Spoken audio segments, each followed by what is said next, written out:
I had spent the past few days in Austin, visiting old friends and catching up on life. Living in Louisiana meant that traveling to Austin was a long journey, an all-day drive, to be exact. But I didn't mind. I always loved the drive through Texas, the endless open roads and the stillness that could only be found in such vast spaces. However, as my last day in Austin approached, I received a message from an old friend, Tom, commenting on my Instagram story. He asked when I was leaving, and I replied, "Today." Tom was someone I hadn't seen in years.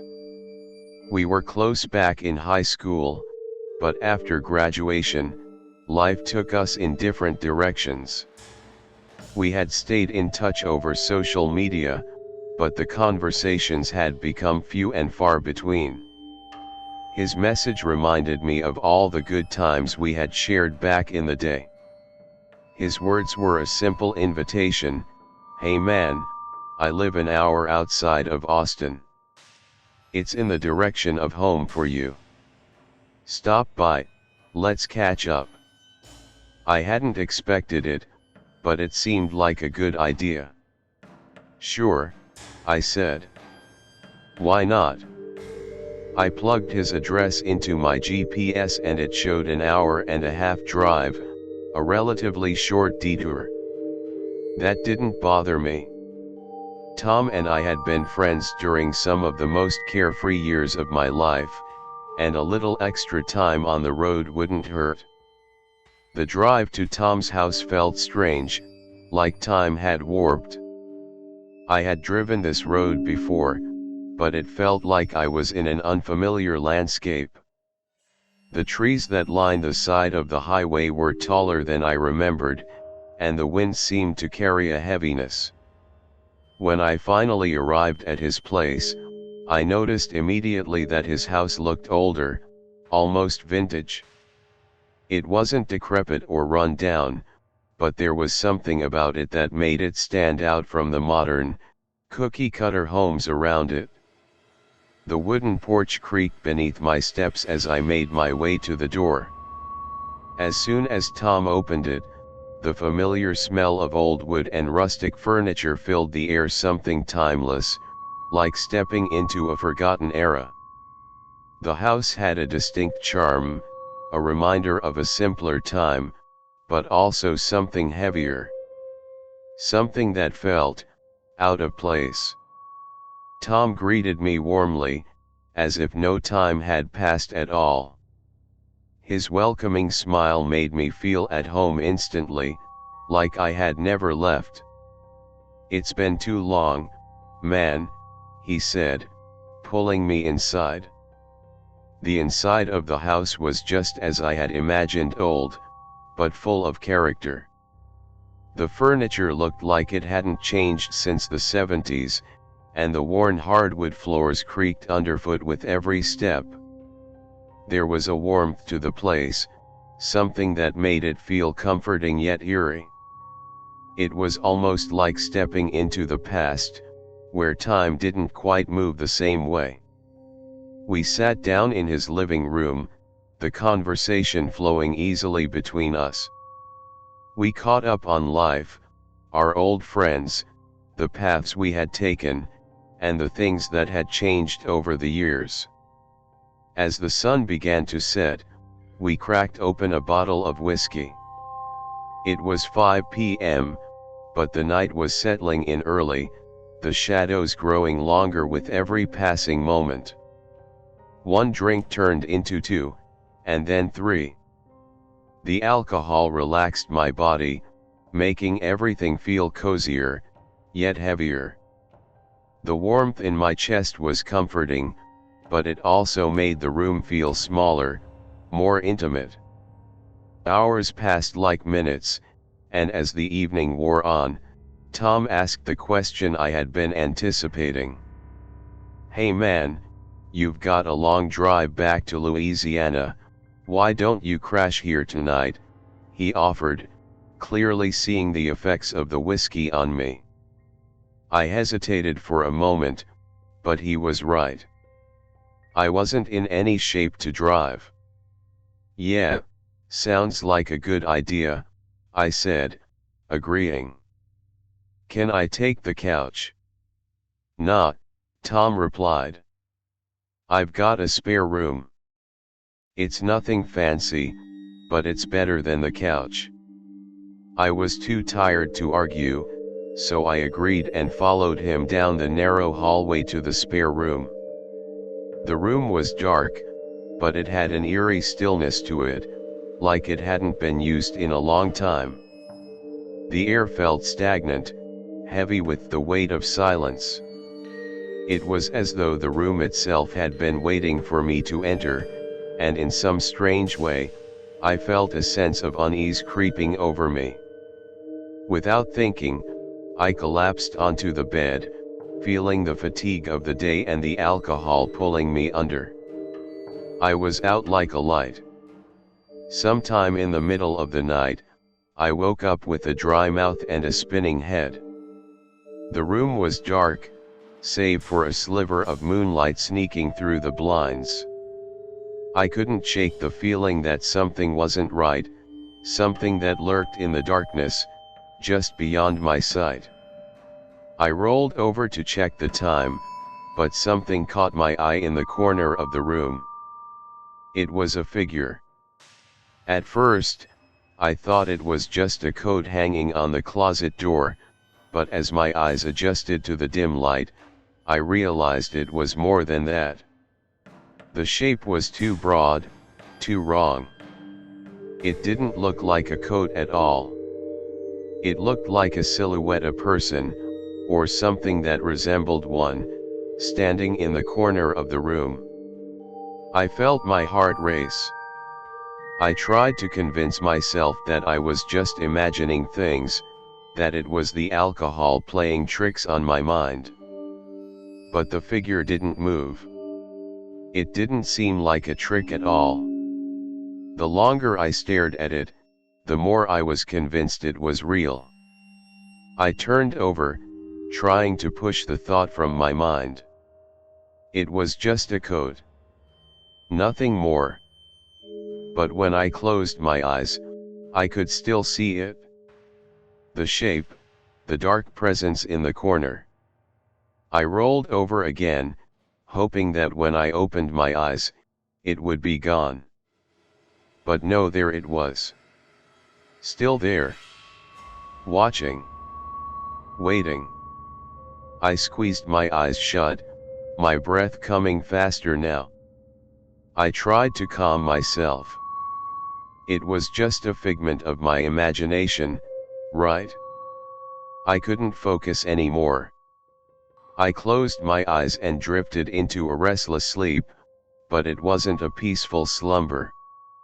Hours later, I woke again, not from a nightmare, but from the sound of something. It was faint at first, but it grew louder.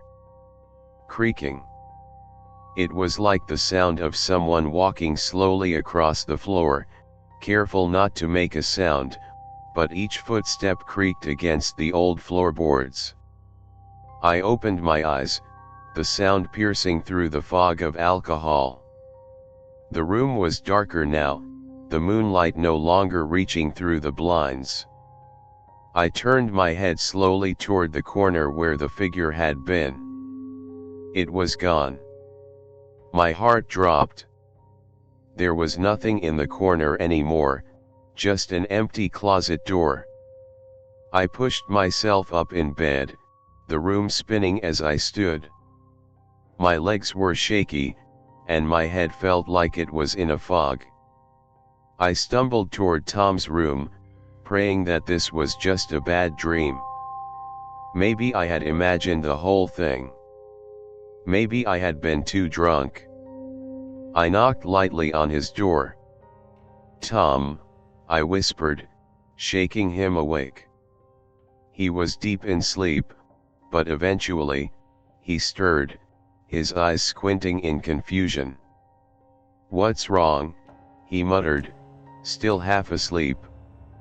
"The coat," I whispered. The one in the closet. It was there, and then it was gone. Tom blinked at me, his face a mix of confusion and concern. "What code?" he asked. "What are you talking about?" I stared at him, desperate. "The black trench coat. The one that was hanging on the closet door." Tom sat up now, fully awake. "What are you talking about, man? I don't even have a coat rack in that room." I stared at him, unable to comprehend what he was saying. His expression wasn't one of sarcasm or humor. He was serious. He didn't have a coat rack in that room. So where did the figure go? What was it? I pulled him out of bed and led him back to the spare room, pointing at the empty corner. "It was right here," I said, my voice shaking. Tom looked around the room, puzzled. He scratched his head and sighed. "You sure you're not just dreaming this, man?" I shook my head. "I'm sure. I know what I saw." We stood there for a moment, both of us feeling the eerie silence around us. Tom finally exhaled, his eyes wide with concern. "Let's check the rest of the house," he said. "Maybe we're both just off tonight." We searched the entire house, checking closets, under beds, and every corner. But there was nothing. No sign of forced entry. No code. No strange figure. Nothing to explain what had just happened. But I couldn't shake the feeling that something was watching us. That something was in the house, hidden just beyond the veil of what we could see. Tom and I spent the next few minutes silently searching the room, but no matter how much we looked, we couldn't find any evidence of what I had seen. The closet was empty. The floor was clear. The air seemed to be heavier, as though the very room was holding its breath, waiting for something. "Maybe it was a dream," Tom suggested, his voice still unsure, but it sounded like he was trying to convince both of us. "I mean, you were drunk, right?" I shook my head vigorously. "I saw it. It wasn't a dream." But doubt began to creep into my mind. Was I really sure? The alcohol had made everything feel distant, blurred. The more I thought about it, the more I questioned my own memory. Could I have hallucinated the whole thing? Tom didn't seem convinced. "Look, man, I know you think you saw something, but I don't know. There's no code, no figure. Maybe it's just the alcohol messing with you." "I don't know, Tom," I muttered, my voice hollow. "Something feels wrong." We both stood in the middle of the room for a long time, not speaking. The silence between us was uncomfortable, thick with an unspoken understanding that something wasn't right, something beyond what we could explain. The air grew colder, and I could feel the hairs on the back of my neck stand up. Suddenly, a loud bang echoed from downstairs, causing both of us to jump in unison. It sounded like something heavy had fallen, followed by the unmistakable sound of footsteps. Slow, deliberate footsteps, heavy and unhurried, like someone or something was pacing back and forth in the hallway. "Did you hear that?" Tom asked, his voice barely above a whisper. His face had turned pale, and he looked at me with wide, panicked eyes. "Yeah," I replied, my heart racing. "It's coming from downstairs." Without thinking, We both rushed toward the stairs, my footsteps echoing in the quiet house. Every creak of the floorboards beneath my feet felt amplified, as if the house was aware of us, tracking our movements, following us with its cold, unseen gaze. As we reached the bottom of the stairs, I could hear it, someone or something moving around in the living room. But when I looked through the doorway, the room was empty. The television was off, and nothing appeared out of place. "Where are they?" Tom murmured. "What the hell's going on?" I felt a strange pull toward the kitchen. My gut told me that whatever was causing the noise, whatever was making the footsteps, was waiting there, just beyond the threshold. "Let's check the kitchen," I said, my voice shaky but resolute. As we moved toward the kitchen, the house felt even colder. A chill ran down my spine as we entered the darkened room. The air felt thick, like it was pressing down on me. There was an eerie stillness, and for a moment, I thought I could hear a faint whispering, just on the edge of hearing. It sounded like voices, low, unintelligible murmurs that grew louder the longer we stood there. I turned to Tom, but his eyes were fixed on something across the room, in the far corner, where the shadows seemed to be deepening. My stomach flipped. "Do you see that?" he asked, his voice barely above a whisper. I followed his gaze, and there, standing in the corner, almost blending into the shadows, was the figure. The same dark silhouette from the closet, now standing in the middle of the room, perfectly still. I wanted to scream, but my throat was dry, and no sound escaped. My body felt frozen in place, as if the very air in the room had turned to cement.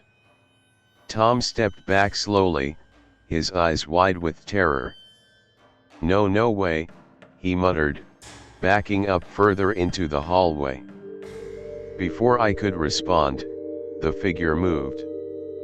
Its limbs twitched, the dark silhouette becoming more defined, as if it were shifting between dimensions, growing more substantial. A cold wind swept through the room, the temperature plummeting drastically. "We need to go. Now," Tom shouted, his voice cracking. We turned to run, but as we bolted toward the front door, the figure was suddenly in front of us. It was impossibly fast, its black cloak billowing around it like smoke. Its face was obscured, but I could feel its eyes on me, pressing against me, like they were invading my mind. I heard a whisper, barely audible but cutting through the chaos in my head, "Leave, now." I screamed and pushed forward, but the door wouldn't open. It felt as though something was holding it shut from the other side, trapping us inside the house. I don't know how much time passed after that. The air around us felt thicker with each passing second, and the fear was almost suffocating. We were trapped. The figure was gone now, but I could still feel its presence lingering in the house, like it was stalking us, waiting for the right moment to strike. We stumbled back into the living room, desperately trying to make sense of what was happening. "What the hell was that?" Tom asked, his voice trembling with fear. "I don't know," I replied, wiping the sweat from my brow. "But we need to get out. Now." We both rushed toward the back door, but when we tried to open it, we were met with the same resistance. It felt like the house itself was alive, closing in around us, trapping us in its dark, suffocating grip. "Please help us," I whispered, feeling a deep, unnatural panic rising in my chest. I wanted to scream, to beg anyone for help, but there was no one. We were alone, completely isolated. Suddenly, the lights flickered, and the house seemed to come alive. The walls groaned, and the air thickened, pressing in on us. I could hear the whispers again, louder now, echoing through the room. They were coming from everywhere inside my head, the walls, the floor beneath me. "You can't leave." I turned around to find Tom staring blankly at the wall, his face pale, his body stiff. He was frozen in place, his eyes wide and glassy. It was like he wasn't even there anymore. Something had taken hold of him. "Tom! Tom, snap out of it!" I shouted, grabbing his shoulders and shaking him. His body felt cold, like a lifeless shell. But as I shook him, his eyes flickered, and he blinked slowly. What's happening?" he muttered, his voice distant and hollow. "You have to fight it, Tom. We need to leave. Now." The house groaned again, and I could feel the floors beneath me shifting. The walls were closing in, and I could see the dark figure in the corner of the room once more, its outline more distinct, its presence stronger. "Leave! Leave! Leave!" the voice repeated, growing louder, more forceful. It was coming from the figure now, its voice resonating through the walls. Tom shook his head, as though struggling against the pull of whatever dark force was holding him in place. "We can't leave. It's too late." "No!" I screamed, grabbing his arm. "We have to leave." But before we could move, the figure lunged at us, its dark arms reaching out. The room felt like it was spinning, and I felt the coldness wrap around me like a vice, squeezing tighter and tighter. The air turned to ice as I fought to break free from its grip. I turned to run, dragging Tom with me. Finally, I threw open the front door, and we bolted outside into the night. We didn't stop running until we reached the car.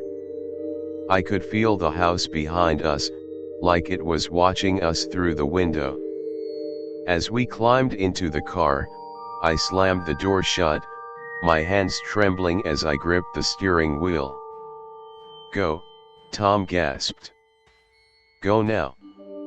I floored the gas pedal, my heart pounding as we sped down the dark, winding road. The house was now a distant silhouette in the rearview mirror, but I couldn't shake the feeling that it was still there, lurking in the background, watching us, waiting. The car ride was silent for a long while. My hands were still shaking, and my mind was racing with everything that had happened. What was that thing? What did it want from us? And why did it follow us? I glanced over at Tom, who was staring blankly out the window. He hadn't said much since we left the house. I could tell that whatever had happened to him in there was still affecting him. He was no longer the same person I had known. "We're okay now," I said, trying to reassure both of us, but my words felt hollow. "We're out of there. It's over." But as I said it, I saw something in the rearview mirror that made my heart stop. The house wasn't gone. It was following us. In the reflection, I saw the figure standing at the edge of the road, watching us drive away. Its hollow eyes stared at me through the darkness. And then, the voice returned, soft at first, then growing louder, more insistent. "You can never leave. I slammed my foot on the accelerator, pushing the car faster. But no matter how fast I drove, I could still feel the presence behind us, chasing us, hunting us. I don't know how long we drove. It felt like hours, days even, until finally, I couldn't take it anymore. I pulled over to the side of the road, my hands shaking uncontrollably. "We need to get out of here," I said, gasping for breath. "We can't go back. We can't ever go back." Tom didn't answer. As I looked over at him, I realized with a sinking feeling that something had happened to him. His eyes were empty, his face pale, and he hadn't moved in hours. I shook him, but he didn't respond. The last thing I heard was the voice, whispering in the darkness. "It's too late for you both." And then, the world went dark.